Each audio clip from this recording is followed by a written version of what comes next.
ചെർപ്പുളശ്ശേരി നഗരസഭയിലെ UDF സ്ഥാനാർത്ഥികൾ ഭിന്നശേഷി വിഭാഗക്കാരെ പ്രചാരണത്തിന് ഉപയോഗിക്കുന്നതായി പരാതി. ഈ തിരഞ്ഞെടുപ്പ് ചട്ടലംഘനത്തിനെതിരെ പരാതി നൽകിയവരെ സ്ഥാനാർത്ഥി ഉൾപ്പെടെയുള്ളവർ ഭീഷണിപ്പെടുത്തിയതായും പരാതിയുണ്ട്. ഇതിൽ പോലീസിൽ പരാതിയും നൽകിയിട്ടുണ്ട്.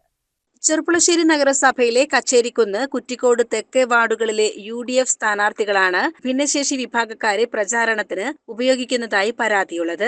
ഭിന്നശേഷിക്കാരുടെ രക്ഷിതാക്കളുടെ സംഘടനയായ പരിവാർ സംഘടന ഭാരവാഹികളാണ് ആരോപണവുമായി രംഗത്തു വന്നത്. ഇതിൽ തിരഞ്ഞെടുപ്പ് കമ്മീഷനും ഭിന്നശേഷി കമ്മീഷണർക്കും പരാതി നൽകിയിട്ടുണ്ടെന്ന് പരിവാർ സംഘടന ജില്ലാ കോർഡിനേറ്റർ മജീദ് പറക്കാടൻ പറഞ്ഞു. ഞങ്ങളെ സംബന്ധിച്ച് പറയുകയാണെങ്കിൽ രക്ഷിതാക്കളുടെ സമ്മതം ഉണ്ടോ എന്നുള്ളത് എല്ലാവർക്കും ഇതിൽ പറയില്ലായ്മയാവും. പക്ഷെ ഇത്തരത്തിലുള്ള ആളുകളെ, ഈ വ്യക്തി എന്ന് പറയുന്നത് നിങ്ങൾക്കറിയാം, ഈ വ്യക്തി വലിയ രീതിയിലുള്ള സമൂഹത്തിൽ അല്ലെങ്കിൽ കേരളത്തിന് പുറത്തും ലക്ഷക്കണക്കിന് വ്യൂവേഴ്സ് ഇല്ല, അല്ലെങ്കിൽ വലിയ രീതിയിലുള്ള പ്രശസ്തനായിട്ടുള്ള ആളാണ്. ഈ വ്യക്തി എന്താണോ ചെയ്യുന്നത് അത് ഓരോ ആളുകളും വീടിന്റെ അകത്തളങ്ങളിൽ ഓരോ ആളുകളും വീക്ഷിച്ചുകൊണ്ടിരിക്കുകയാണ്.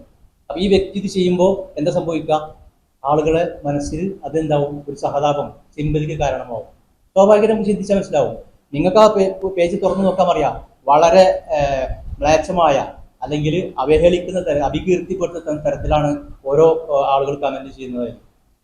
അതിനൊക്കെ പരിഹാസപാത്രമായത് എന്തുകൊണ്ടാണ്? ഈ ആളെ പരിഹാസപാത്രമാക്കിയത് എന്തുകൊണ്ടാണ്? ഇത്തരത്തിലുള്ള ഈ ഒരു വീഡിയോ പോസ്റ്റ് ചെയ്തുകൊണ്ടാണ്.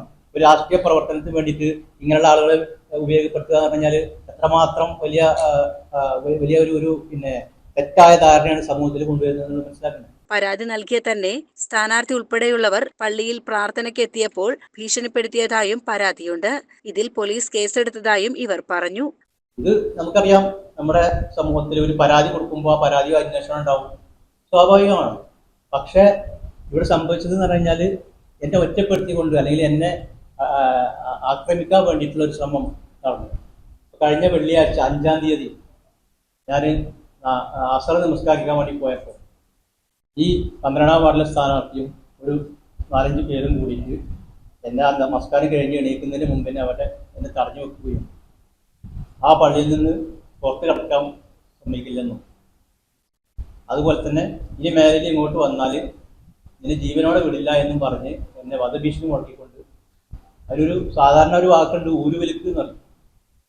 അത്രയും വലിയ രീതിയിലുള്ള ഒരു ആക്രമണം എനിക്ക് നേരിട്ടു. അത് ഈ പറഞ്ഞ ആള് എന്ന് പറയുന്നത് ഒരു മഹല്ലുകളുടെയൊക്കെ ഒരു ഏകോപനമുള്ള ഒരു നേതാവ് കൂടിയാണ്. ഒരാൾ ഈ സ്ഥാനാർത്ഥിയാണ്.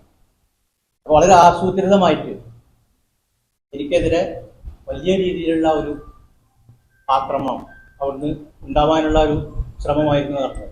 അതുപോലെ തന്നെ എന്നെ അധിക്ഷേപിച്ചെന്ന് മാത്രമല്ല, എൻ്റെ ഭിന്നശേഷിയായിട്ടുള്ള മകളെ കുറിച്ച് പറയാൻ പാടില്ലാത്ത ഒരു മോശം പദപ്രയോഗം കൂടി അവിടെ നടത്തിക്കൊണ്ട് എന്നെ മാനസികമായിട്ട് വളരെ വലിയ രീതിയിൽ മുറിവേൽപ്പിച്ചു.